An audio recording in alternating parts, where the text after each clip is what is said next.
مجھے چھوڑ دو، تمہیں خدا کا واسطہ ہے۔ فرحین روتی ہوئی مسلسل گر گراتے ہوئے التجا کر رہی تھی، مگر وہ اپنی ساری انسانیت بلائے ہوئے اس پر جھکا ہوا اپنی ہوس مٹانے میں مگن تھا۔ باہر سے آتی تیز میوزک کی آواز فرحین کی چیخوں آؤ پکار کو دبا رہی تھی۔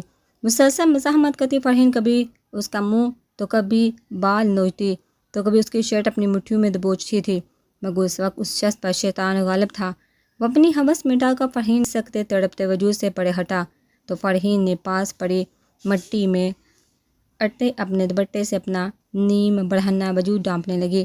میری عزت کو پامال کر کے تم کیا سمجھتے ہو میں بدنامی کے ڈر سے چپ ہو کر بیٹھ جاؤں گی؟ ابھی باہر جا کر پوری یونیورسٹی کے سامنے تمہاری اصلیت سب کو بتاؤں گی۔ تھوڑی دیر بعد فرحین اپنے آنسو صاف کر کے دوپٹہ اپنے گرد لپیٹتے ہوئے باہر جانے لگی۔ رکو فرحین، یہ سب کچھ مجھ سے انجانے میں ہوا ہے، پلیز میرے ساتھ ایسا مت کرو، میں شرمندہ ہوں۔ وہ فرحین کا راستہ روکتے ہوئے کہنے لگا، اب اس کے چہرے پر واقعی شرمندگی کے آثار نمایاں تھے۔ تمہاری شرمندہ ہونے سے میری عزت واپس نہیں آ سکتی، لٹیرے ہو تم، انسانی روپ میں بیریے سب کو تمہارا گھناؤنا روپ کھاؤں گی تاکہ میری طرح تم بھی اپنا منہ دکھانے کے قابل نہ رہو۔ فرحین اس پر تھوکتی ہوئی حقارت بڑی نظر ڈال کر دروازے کے پاس پہنچی، تبھی اس نے فرحین کو روکنے کے لیے دونوں بازو سے پکڑا۔ فرحین پلیز ایک دفعہ میری بات سن لو، میں بہت بہک گیا تھا، میں اپنی غلطی کا مداوع تم سے شادی کی صورت کرنے کے لیے تیار ہوں، مگر پلیز کسی کو کچھ مت بتانا۔ اس نے فرحین کو روکتے ہوئے کہا۔ اس وقت ان لوگوں کی الوداعی پارٹی تھی، باہر سارے اسٹوڈنٹ اور ٹیچرز موجود تھے۔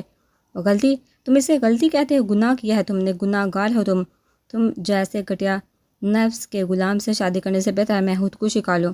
وہ جھٹکے سے اپنا ہاتھ چھڑواتے ہوئے کلاس روم کے دروازے سے نکلنے لگی، تبھی اس نے دوبارہ فرحین کا ہاتھ پکڑ کر اسے پیچھے دھکا دیا۔ فرحین فوری طور پر اپنا توازن برقرار نہ رکھ پائی اور پیچھے پڑی ہوئی شیشے کی میز سے جا ٹکرائی۔ یوں پیچھے میز پر گرنے سے فرحین کے سر کے پچھلے حصے سے خون نکلنے لگا۔ او گاڈ فرحین، یہ کیا ہو گیا؟ آئی ایم سوری، میں ایسا نہیں چاہتا تھا۔ وہ فرحین کے پاس پہنچ کر اسے دیکھتا ہوا کہنے لگا، ایک غلطی کے بعد دوسری غلطی۔ وہ اپنا سر پکڑ کر بیٹھ گیا۔ اتنے میں اسے محسوس ہوا جیسے کلاس روم کی طرف کوئی آ رہا ہے۔ وہ بنا سوچے سمجھے کلاس کے دوسرے دروازے سے باہر نکل گیا۔ اس واقعے کو گزرے ہوئے 6 سال ہو چکے تھے، مگر آج بھی جب اسے یہ واقعہ یاد آتا تھا تو نئے سرے سے وہ اپنے آپ کو ندامت میں گرا ہوا محسوس کرتا تھا۔ عام دنوں میں تو وہ اپنی ضمیر کی آواز کو دبا دیتا تھا، مگر خاص اس دن جس دن اس کے ہاتھوں فرحین کی عزت اور جان گئی تھی، اس کا ضمیر اس پر کوڑے برساتا اور چیخ چیخ کر اسے گناہ گار کہتا۔ گڈ مارننگ پاپا، منال فرمان کے گلے میں لاڈ سے دونوں ہاتھ ڈال کر کہتی ہوئی ناشتے کی ٹیبل پر بیٹھ گئی۔ گڈ مارننگ میرا بیٹا، یونیورسٹی نہیں جانا آج آپ نے؟ فرمان نے منال کے کیجول حلیے کو دیکھتے ہوئے اسے سوال کیا۔ موڈ نہیں ہو رہا پاپا آج، ویسے بھی آج کوئی امپورٹنٹ کلاس نہیں، منال ناشتہ کرتے ہوئے فرمان کو بتانے لگی۔ وہ بھی اپنی بیٹی کی موڈی طبیعت سے اچھی طرح سے واقف تھا، اس لیے بنا کچھ کہے ناشتہ کرنے لگے۔ اور انایا وہ کہاں ہے؟ پر وہ بھی کالج نہیں جائے گی آج فرمان ناشتہ لاتی ہوئی بوا کو دیکھتے ہوئے پوچھنے لگے، بھول گئے کہ آپ آج کا دن کمرے میں بیٹھی ہوئی اپنے ماں باپ کے مرنے کا شوق منا رہی ہوگی؟ پہلے اس کی سیاہ بہتی اپنے ماں باپ کو نکل گئی، اب باہر سا رو کر ڈرامے کرنا سمجھ میں نہیں آتا اس لڑکی کا تو۔ بوا کی بجائے عشرت نے نحوست سے کہتے ہوئے چائے کا کپ منہ کو لگایا۔ عشرت کچھ تو خدا کا خوف کیا کرو، اس معصوم نے تمہارا ایسا کیا بگاڑ دیا جو ہر وقت اس کو کوستی رہتی ہو؟ آئندہ میں تمہارے منہ سے یہ دقیانوسی باتیں نہ سنوں، فرمان نے عشرت کو وارن کرتے ہوئے کہا۔ ہم ناشتے کی ٹیبل پر اس روتی شکل کو مت لے کر آ جانا، ورنہ پورے گھر میں آج نحوست پھیلی رہے گی۔ عشرت فرمان کو اٹھتا ہوا دیکھا بولی۔ وہ افسوس بھری نظر اپنی بیوی پر ڈال کر انایا کے روم میں چلا گیا۔ او ہو ماما، کیا آپ نے صبح صبح چک چک لگا رکھی ہے؟ ناشتہ تو اس کو اندر کرنے دیا کرے۔ منال عشرت کے مستقل بولنے پر اریٹیٹ ہو کر اس سے بولی اور پھر اپنے ناشتے میں مگن ہو گئی۔ انایا میرا بچہ کیا کر رہا ہے؟ کالج نہیں جانا آج آپ نے؟ فرمان کی آواز پر انایا نے سر اٹھا کر اسے دیکھا۔ ہاتھ میں پکڑی ہوئی یاسین شریف میز پر رکھا وہ صوفے سے اٹھ کر فرمان کے پاس آئی۔ کچھ نہیں کر رہی تھی ماموں جان، بابا ماما کی یاد آ رہی تھی تو ان کو پڑھ کر بخش رہی تھی۔ بٹے کو نماز کے سٹائل میں لپیٹے ہوئے فرمان کو اس کی بات کا جواب دینے لگی۔ اس وقت وہ فرمان کو بالکل بشرا لگی۔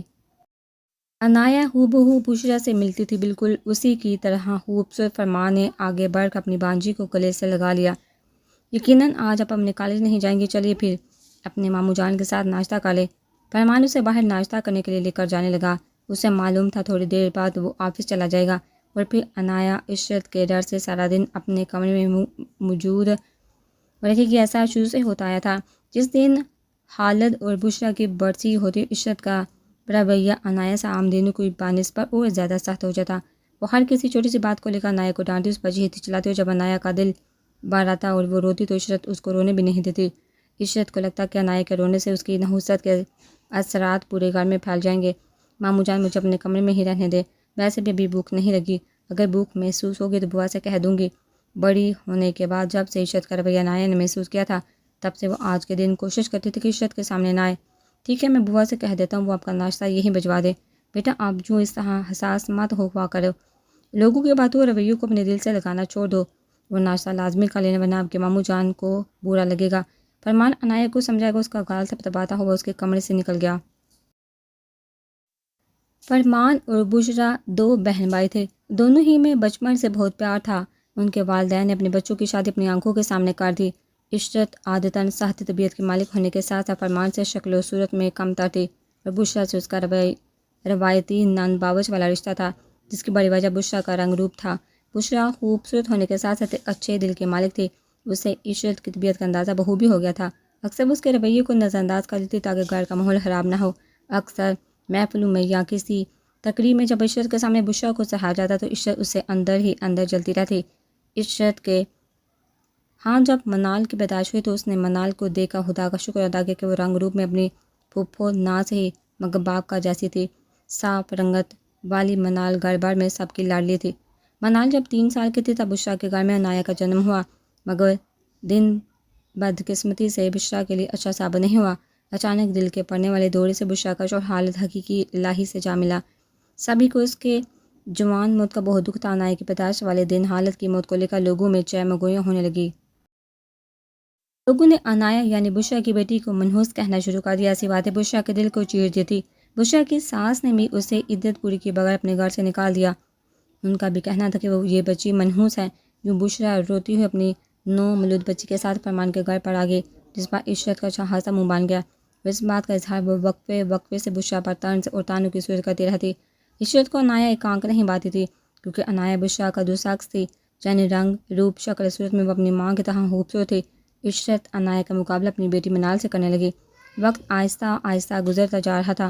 خالد کی موت کو اب 8 سال کا عرصہ گزر چکا تھا۔ خالد کی برسی والے دن اچانک معمولی سی بخار سے بشرا کی طبیعت خراب ہوئی اور دیکھتے ہی دیکھتے وہ بھی دنیا سے رخصت ہو گئی۔ اس واقعے کے بعد سے عشرت نے عنایا کو منحوس، سیاہ بخت، بدقسمت کہنا شروع کر دیا، جس کی وجہ سے عنایا کی شخصیت میں کانفیڈنس کی کمی رہ گئی۔ فطرتاً وہ بچپن سے ڈرپوک تھی، اندھیرے میں کہیں جانے سے یا اکیلے اندھیرے میں سونے سے ڈرتی تھی۔ بارش سے اسے خوف آتا تھا، اکثر راتوں کو چیخ مار کر اٹھ جاتی۔ اگر ہارر مووی کا سین دیکھ لیا تو کئی دن تک ڈرتی، تب بوا اس کے پاس سوتی۔ عنایا کے مقابلے میں منال کافی بولڈ اور کانفیڈنٹ تھی، ساتھ ہی وہ عنایا پر اپنے 3 سال بڑے ہونے کا روب جماتی۔ اپنی ماں کی طرح وہ بھی عنایا کو خاص پسند نہیں کرتی تھی۔ فرمان کے علاوہ گھر میں ایک بوا ہی تھی جو عنایا کا خیال رکھتی تھی۔ وہ اس گھر کی پرانی اور وفادار ملازمہ تھی۔ منال یونیورسٹی کی اسٹوڈنٹ تھی، جبکہ عنایا ابھی 2nd ایئر میں موجود تھی۔ اپنی طبیعت کے پیش نظر اس کی کالج میں ایک ہی دوست جو اس کے سب حالات سے واقف تھے۔ السلام علیکم آنٹی، کیا حال ہے آپ کے اور کہاں ہیں آپ کے دونوں نالائق بیٹے؟ نوفل نے گھر میں قدم رکھتے ہی سرور سے نہال اور نمیر کے بارے میں پوچھا۔ وعلیکم السلام، جیتے رہو۔ میرے خیال میں وہ دونوں تو نالائق تھے ہی، مگر اتنے دنوں بعد تم نے اپنی شکل دکھا کر کم نالائکی کا ثبوت نہیں دیا۔ کہاں غائب تھے اتنے دنوں سے؟ سربت نے مسکراتے ہوئے نوفل سے پوچھا۔ اس کی بات سن کر نوفل بھی مسکرا دیا۔ بس آنٹی، جاب ہی ہے جس کی وجہ سے بیزی تھا، آج ہی فرصت ملی، سوچا نہال اور نمیر سے بھی ملاقات ہو جائے۔ نوفل صوفہ پر بیٹھے ہوئے سربت کو بتانے لگا، جاب تو تمہاری واقعی بہت ٹف ہے، کیا ضرورت تھی اتنی رسکی جاب کرنے کی؟ نہال اور نمیر کی طرح سیدھا بزنس سنبھالتے۔ خیر میں جانتی ہوں پولیس میں جانے کا تمہارا شوق تھا، اللہ تمہارے مقصد میں تمہیں کامیاب کرے اور اپنے حفظ و امان میں رکھے۔ لا کر لاتی ہوں دونوں کو۔ یہ بتاؤ فریدہ کیسی ہے اور کب تک اس کا پاکستان آنا ہو رہا ہے؟ سربت صوفے سے اٹھی ہوئی نمیر اور نہال کو بلانے کے لیے جانے لگی، ساتھ اپنے دوست کے بارے میں بھی پوچھا جو کہ نوفل کی والدہ تھی۔ امی بھی ٹھیک ہے الحمدللہ، کل ہی ان سے ملاقات ہوئی ہے، فوراً تو آنے کا پروگرام نہیں۔ شاید خرم کے ساتھ اب کی بار چکر لگائیں۔ سربت نوفل کے بار بار سار ہلا کر نمیر اور نہال کو بلانے پہلے چلی گئی۔ سربت اور عشرت دونوں سگی بہنیں تھیں، عادتاً ایک دوسرے سے بالکل مختلف۔ سربت جتنی رکھ رکھاؤ والی خوش اخلاق اور ملنسار تھی، اس کی چھوٹی بہن عشرت اتنی ہی بد مزاج اور تنگ نظر تھی۔ اچھا شوہر ملنے اور کھاتے پیتے گھرانے میں بیاہنے کے باوجود بھی اس کی طبیعت پر خاص فرق نہیں پڑا۔ اس کے برعکس سربت کی شادی ایک نارمل گھرانے میں ہوئی تھی۔ سربت کے شوہر حسن کی بینک میں اچھی جاب تھی، مگر بوڑھے ماں باپ کے ساتھ 2 چھوٹی بہنوں کی ذمہ داریاں بھی اس کے اوپر تھی۔ سربت نے حسن کی ذمہ داریوں کو سمجھتے ہوئے ہر قدم پر اس کا ساتھ دیا۔ نہال کی پیدائش پر حسن اپنی دونوں بہنوں کی شادیوں سے فارغ ہوا تو 1 سال بعد ہی حسن اور سربت کے گھر نمیر کی پیدائش ہوئی۔ نہال اور نمیر کی پیدائش میں 1 سال کا فرق تھا۔ نہال عادتاً سنجیدہ اور کم گو تھا، جبکہ اسے 1 سال چھوٹا نمیر چھوٹا ہونے کے باعث سربت کا لاڈلا ہونے کی وجہ سے مزاج کا تھوڑا ضدی تھا۔ نہال اور نمیر دونوں بھائیوں کی نوفل سے اسکول کے دور سے دوستی تھی۔ کالج اور یونیورسٹی میں بھی ان تینوں نے ایک ساتھ پڑھا تھا۔ یوں وقت تو گزرنے کے ساتھ ساتھ ان تینوں کی دوستی گہری ہوتی گئی۔ 6 سال پہلے ہی وہ تینوں یونیورسٹی سے پاس آؤٹ ہوئے تھے۔ حسن کی ریٹائرمنٹ کے بعد نہال اور نمیر نے سافٹ ویئر کا بزنس سٹارٹ کیا، جبکہ نوفل نے پولیس جوائن کر لی تھی۔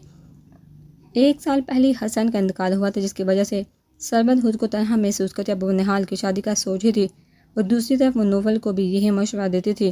نوفل فریدہ کے شوہر کی پہلی بیوی کا بیٹا تھا۔ شوہر سے کچھ ذاتی اختلافات کے باعث نوفل کی ماں اپنے شوہر کے ساتھ نباہ نہیں کر سکی، اس لیے 3 سالہ نوفل کو شوہر کے پاس ہمیشہ کے لیے چھوڑ کر چلی گئی۔ فریدہ نے نوفل کی پرورش کی۔ فریدہ کو نوفل سے اگر سگی ماں جیسا لگاؤ نہیں تھا، مگر اس نے کبھی بھی سوتیلی ماؤں جیسا رویہ بھی اختیار نہیں کیا تھا۔ فریدہ نوفل کا خیال رکھتی، اسے اچھے برے کی تمیز سکھاتی، اسی طرح نوفل بھی اس کی عزت اور احترام میں کمی نہیں آنے دیتا تھا۔ فریدہ کے شوہر کے انتقال کے باوجود نوفل یا فریدہ کے رویے یا رشتے میں فرق نہیں آیا۔ البتہ خرم نوفل کا چھوٹا بھائی کو 3 سال پہلے جرمنی میں جاب مل گئی تھی، جس کی وجہ سے وہ وہیں کا رہائشی ہو گیا تھا۔ اس نے فریدہ کو اپنے پاس بلا لیا تھا۔ فریدہ 1.5 سال بعد نوفل کے پاس چکر لگا لیتی۔ گھر میں اکیلے ہونے کے باعث نوفل یا تو نہال اور نمیر کے گھر پایا جاتا یا پھر نہال اور نمیر اس کے گھر میں موجود ہوتے۔ یہ اکرم کو کیوں بلوایا آپ نے؟ صبح شانزیہ نے کچن میں کھانا بنانے میں مصروف ناہلا سے پوچھا۔ گھر کا کچھ سامان منگوانا تھا، صبح سے طبیعت کچھ بوجھل سے لگ رہی تھی، سوچا اکرم سے کہہ دو۔ ناہلا نے مصروف انداز میں اپنی بیٹی کو جواب دیا، جو تنی ہوئی بموں کے ساتھ غصہ ضبط کیے ہوئے اس کے سامنے کھڑی تھی۔ تو امی آپ مجھے کہہ دیتی، میں لا کر دے دیتی، جو غیروں سے مدد لینے کی کیا ضرورت تھی؟ شانزیہ نے اس کی بات سن کر اپنا سر جھٹکا۔ تم کہاں پرچون کی دکان پر ہوار ہوتی، اتنی دور تک بوجھ اٹھا کر لاتی؟ دوسرا کالج بھی تو جانا تھا تمہیں۔ اکرم کون سا غیر ہمارے کرائے دار کا بیٹا ہے اور نہایت شریف بچہ؟ ناہلا نے اپنے سامنے کھڑی 18 سال کی شانزیہ کو تحمل سے سمجھانا چاہا، جو مردوں سے ہر وقت بدظن رہتی۔ اس غریب بچے کے باپ نے 3 ماہ سے ہمیں کرایہ نہیں دیا ہے، جب دیکھو اپنی غریبی کا رونا روتے ہیں۔ یہ لوگ ذرا شرم نہیں آتی؟ بندہ یہی سوچ لے 2 اکیلی عورتیں کیسے گزارا کر رہی ہوں گی۔ آئندہ کوئی ضرورت نہیں آپ کو اکرم سے مدد لینے کی۔ ان گھروں میں مرد نہیں ہوتے، وہ عورتیں اپنا بوجھ خود اٹھاتی ہیں۔ اور میں نے آپ کو پہلے بھی کہا تھا کہ کوئی بھی کرایہ دار ہو، اسے اتنا فری کرنے کی ضرورت نہیں ہے۔ شریف بچہ کوئی مرد کبھی بھی شریف نہیں ہوتا۔ وہ بگڑتے ہوئے موڈ کے ساتھ کچن سے باہر نکلی۔ جیسے 5 انگلیاں برابر نہیں ہوتی شانتے، ویسے ہی ہر مرد ایک جیسا نہیں ہوتا۔ مرد تو گھر کا صاحبان ہوتا ہے بیٹا، عورت کا محافظ ہوتا ہے۔ ناہلا بھی کچن سے باہر آتی ہوئی رسانی سے اپنی بیٹی کو سمجھانے لگی، جس کی سوچ چھوٹی عمر سے ہی مردوں کے بارے میں منفی ہو چکی تھی۔ عورت کے محافظ ہوتے ہیں مرد۔ امی یہ بات آپ کہہ رہی ہیں، جن کا اپنا شوہر دوسری بیٹی کے پیدا ہوتے ہی آپ کو گھر سے چھوڑ کر بھاگ گیا۔ میں نے تو اپنی زندگی میں 2 قسم کے مرد دیکھے ہیں، ایک بگوڑے اور دوسرے عزت کے لٹیرے۔ شانزیہ نے تلخی سے کہتے ہوئے ناہلا کو دیکھا۔ شانزیہ کتنی بار کہا ہے، ترس کھایا کرو اپنی ماں پر، مت میرے دل کے زخموں کو کھوچا کرو، رحم نہیں آتا تمہیں اپنی ماں پر۔ شانزیہ کی کڑوی باتیں سن کر ناہلا کو آج بہت کچھ یاد آیا۔ وہ دکھتے دل کے ساتھ شکایتی نظروں سے بیٹی کو دیکھنے لگی۔ طرز تو ہم پر ہماری قسمتوں نے نہیں کھایا، آپ مجھ سے شکوہ کر رہی ہیں۔ کتنی بار میں نے آپ کو کہا میرے سامنے مردوں کے اعلیٰ صفات مت گنوایا کرے۔ آپ کی باتیں میرے دل میں موجود مردوں کے خلاف بدگمانی کو کبھی کم نہیں کر سکتی۔ شانزیہ ناہلا سے بول کے اپنے کمرے میں چلے گی۔ الماری کی دراز کھول کر اس نے ایک باکس سے کپڑے کا ٹکڑا نکالا۔ یہ کسی شرٹ کی پھٹی ہوئی فرنٹ پاکٹ تھی۔ جس پر بلیک داغے سے این الفابیٹ لکھا ہوا تھا۔ یہ اسے اسی رات فرحین کے پاس سے ملا تھا۔ یقیناً یہ اسی گنہگار تھا جس نے اس کی بہن کی زندگی برباد کر دی۔ اگر زندگی میں میرا کبھی بھی اس شخص سے سامنا ہوا نا، تمہاری قسم کھا کر کہتی ہوں آپی، جان لے لوں گی اس کے اپنے ہاتھوں سے۔ شانزے اس جیب کے ٹکڑے کو دیکھتے ہوئے بولی۔ آج اسے کالج نہیں جانا تھا کیونکہ انایا بھی آج کالج نہیں آنے والی تھی، مگر اب گھر میں ہونے والی ترہی کے بعد وہ کالج جانے کے لیے تیار ہونے لگی، جبکہ ناہلہ اپنے آنسو صاف کرتے ہوئے دوبارہ کچن میں چلی گئی۔ ناہلہ کے پاس یہی اس کا قیمتی اثاثہ شانزے کی صورت بچا تھا۔ وہ نہیں چاہتی تھی کہ اس کی بیٹی کے اندر مرد ذات کو لے کر مزید منفی سوچ جنم لے۔ آخر کب تک اسے شانزے کے ساتھ رہنا تھا؟ ایک نہ ایک دن اسے شانزے کی شادی کرنی تھی، مگر مردوں کو لے کر اس کی ذات میں تلخی اور سختی سے ناہلہ بہت پریشان ہو جاتی۔ ناہلہ جب بھی کوئی چھوٹی موٹی مثال دے کر شانزے کو سمجھانا چاہتی، اسی طرح ان دونوں کے بیچ تلخ کلامی شروع ہو جاتی۔ نائلہ کی شادی اس کے ماں باپ نے چھوٹی عمر میں ہی کر دی تھی۔ نائلہ کی پہلی بیٹی ہونے پر اس کا شوہر اعجاز اسے خاص خوش نہیں تھا۔ اس کے بعد نائلہ نے وقفے وقفے سے 2 لڑکوں کو جنم دیا، مگر بدقسمتی سے دونوں بچے مرے ہوئے پیدا ہوئے۔ چوتھی بار بیٹے کی خواہش میں ان کے گھر شانزی آئی۔ اللہ نے شانزے کو زندگی دی، مگر نائلہ کا شوہر اعجاز دوسری بیٹی کی پیدائش پر بھی ناخوش تھا۔ شانزے جب 2 سال کی تھی تب وہ نائلہ کو طلاق دے کر چلا گیا۔ نائلہ اپنی دونوں بیٹیوں کے ساتھ اپنے باپ کے گھر واپس آ گئی، مگر باپ کب تک کس کے ساتھ ہمیشہ رہتے ہیں؟ بیٹی کی غم میں نائلہ کے ماں باپ ایک کے بعد ایک دنیا سے چلے گئے۔ نائلہ نے حالات کا مقابلہ کرتے ہوئے دونوں بیٹیوں کو پڑھایا، خود اس نے کیٹرنگ کا کام شروع کر دیا۔ چھوٹی موٹی دعوتوں اور تقریبات کے آرڈر ملنے پر وہ گھر پہ کھانا بناتی اور آفس ورکر کے لیے روزانہ کھانا بناتی۔ کچھ کرائے کے پیسے آ جاتے جس سے اس کی گزر بسر ہو رہا تھا، مگر اچانک 6 سال پہلے رونما ہونے والے واقعے سے اس کی روح تک تڑپ گئی۔ فرہین کی یونیورسٹی کی کسی لڑکے نے اس کی بیٹی کے ساتھ بے رحمانہ سلوک کیا۔ وہ دن کو آج بھی یاد کر کے نائلہ کا دل چھلنی ہو جاتا۔ اس واقعے کو 6 سال گزر چکے تھے، مگر آج بھی جب شانزے اس کے بیچ اس بات کا ذکر ہوتا تب اس کے زخموں سے لہو رسنے لگتا۔ ایک یہی بڑی وجہ تھی کہ مرد ذات سے بدگمانی کی۔ آج کا دن ہی اچھا نہیں تھا، یا پھر اسے نائلہ سے لڑ کر اس طرح کالج جانا اچھا نہیں تھا۔ جو بھی تھا آج کالج آ گیا، اسے ہی معنی میں پچھتا رہی تھی۔ آدھے گھنٹے پہلے کالج میں 2 تنظیموں کے بیچ میں جھگڑا ہو گیا۔ جھگڑا ہونے کی صورت کالج میں پولیس کو بلانا پڑا تھا۔ صدم کے بعد گولیاں چلنے کی آواز آئی، جس کی صورت بہت سی لڑکیوں کو کالج کے 2nd فلور پر ایک بڑے ہال نما کمرے میں بند کر دیا گیا، مگر شانزے اس بات کو لے کر پریشان نہیں تھی۔ اس کی پریشانی کی وجہ 10 منٹ پہلے اکرم کی اس کے موبائل پر آتی ہوئی کال تھی، جس میں اس نے نائلہ کی طبیعت خراب ہونے اور بے ہوش ہونے کی اطلاع دی تھی۔ شانزے کی خبر سن کے سچ مجھ پریشان ہو گئی تھی۔ کتنی بار اس نے ہال کا دروازہ پیٹا، مگر بے سود۔ نائلہ کے سوا اس کو دنیا میں تھا ہی کون؟ وہ اس وقت کسی بھی طرح اپنی ماں کے پاس پہنچنا چاہتی تھی۔ پیچھے کے سائڈ کھلی کھڑکی کو دیکھ کر اس کے دماغ میں ایک ہی بات آئی، اے لڑکی، کیا پاگل ہو گئے ہو؟ واپس جاؤ کمرے میں۔ کانسٹیبل صدیق کی آواز پر نوفل نے اوپر دیکھا، جہاں صدیق ایک لڑکی سے مخاطب تھا جو کھڑکی سے باہر نکل چکی تھی اور اس وقت چھجے پر چڑھی ہوئی نیچے کودنے کا سوچ رہی تھی۔ نوفل آگے بڑھ کر اسے تھام لیتا تو شانزے زمین بوس ہو چکی ہوتی۔ نوفل نے اپنی گود میں اس لڑکی کو دیکھ رہا تھا جس نے ڈر کے مارے اپنی آنکھیں بند کی ہوئی تھی، جبکہ شانزے جس نے بنا سوچے سمجھے چھلانگ لگاتے ہوئے آنکھیں بند کی تھی، اب وہ آہستہ آہستہ آنکھیں کھولنے لگی۔ واہ سر، آپ کو تو پولیس کی بجائے کرکٹ میں ہونا چاہیے، قسم سے کیا کیچ پکڑا ہے۔ شانزے اپنے آپ کو اس بےہودہ انسپکٹر کی گود میں دیکھ کر پہلے ہی اس کی درگت بنانے کا سوچ رہی تھی۔ پاس کھڑے کانسٹیبل کی بات سن کر مزید تاب کی، کیا باپ کا مال سمجھ رکھا ہے؟ اتارو مجھے اپنی گود سے۔ وہ شانزے کو اٹھائے اسے غور سے دیکھنے میں مگن تھا۔ اس کی بات سن کر ایک دم ہوش کی دنیا میں آیا اور شانزے کو نیچے اتارا۔ اگلی بار اگر خودکشی کرنے کا ارادہ ہوا تو دوسری منزل کی بجائے 10ویں منزل سے چھلانگ لگانا۔ نوفل اپنے سامنے کھڑی اس احسان فراموش لڑکی کو دیکھتا ہوا بولا، اگلی بار اگر میں 20ویں منزل سے بھی چھلانگ لگاؤں تو ہیرو بن کر مجھے بچانے کی ضرورت نہیں ہے۔ شانزے اپنے سامنے کھڑے انسپکٹر کو دیکھتے ہوئے بولی، جو اسے ایک آنکھ نہیں بایا تھا۔ دوسری نظر اس نے کوریڈور پر ڈالی جو کہ سنسان تھا۔ او میڈم، آپ کو تو ہمارے سر کا شکریہ ادا کرنا چاہیے، ایک تو انہوں نے آپ کی جان بچائی، اوپر سے آپ بدلحاظی کر رہی ہیں۔ شانزے کے اس طرح جواب دینے پر صدیق کانسٹیبل اپنے سر کی بے عزتی برداشت نہیں ہوئی، اسی لیے جار سے بولا، چپ کر تم سر کے چمچے، اچھی طرح سمجھتی ہوں میں تمہارے سر کے جیسے انسانوں کو۔ بس لڑکی دیکھی نہیں فوراً ہیرو بننے کا شوق چڑھ گیا۔ شانزے کانسٹیبل کو جھڑکتے ہوئے حقارت بڑی نظر نوفل کے اوپر ڈال کر بولی، ارے صدیق، ان بیوی کا مسئلہ سمجھا نہیں تم نے؟ یہ جلن اس بات کی ہے صرف ہیرو کی طرح بچانا ضروری نہیں ہوتا، بلکہ لڑکی کی جان بچا کر اسے ہیرو کی طرح سے نوفل نے بولتے ہوئے شاندے کو بازو سے پکڑ کر اسے قریب کیا۔ اس سے پہلے وہ کوئی ہیرو والا عملی مظاہرہ کرتا۔ شاندے نے ایک تھپڑ اس کے منہ پر جاڑ دیا۔ نوفل کا مقصد شاندے کے ساتھ کچھ غلط کرنا نہیں تھا، وہ صرف اسے ڈرانا چاہتا تھا تاکہ اس کی زبان کو بریک لگے، مگر اپنے منہ پر پڑنے والے تھپڑ سے ایک دم اسی کو بریک لا گیا۔ وہ تو شکر تھا کہ کوریڈور میں اس وقت کوئی موجود نہیں تھا۔ یہ تماشا کسی نے نہیں دیکھا مگر وہاں موجود کانسٹیبل، جو کہ کسی فلمی سین کے انتظار میں ان دونوں کو غور سے دیکھنے میں مصروف تھا۔ نوفل کے منہ پر تھپڑ پڑتے ہوئے دیکھ کر وہ کھانستا ہوا وہاں سے دفع ہو گیا۔ میں سمجھ رکھا ہے تم نے مجھے، اگلی بار ہاتھ لگا کر بتاؤ، پھر بتاؤں گی تمہیں اچھی طرح۔ شاندے نوفل کو غصے میں گھورتی وہاں سے جانے لگی، تبھی نوفل نے اس کا بازو پکڑ کر اسے دائیں جانب دیوار پر دھکا دیا۔ شاندے دیوار سے جا لگی، تبھی نوفل نے اپنے دونوں ہاتھ اس کے دائیں اور بائیں جانب رکھ کر شاندے کا فرار ہونے کا راستہ بند کیا۔ میں چاہتا ہوں تم مجھے اگلی بار نہیں، ابھی اور اسی وقت بتاؤ۔ نوفل اس کے مزید قریب آتا ہوا بولا۔ دور ہو مجھ سے، نہیں تو مار ڈالوں گی میں تمہیں۔ شاندے کی آنکھ میں پانی جمع ہونے لگا، مگر وہ بے خوفی سے نوفل کی آنکھوں میں آنکھیں ڈالے بولی۔ نوفل بہت غور سے اس کا بے خوف روپ دیکھ رہا تھا۔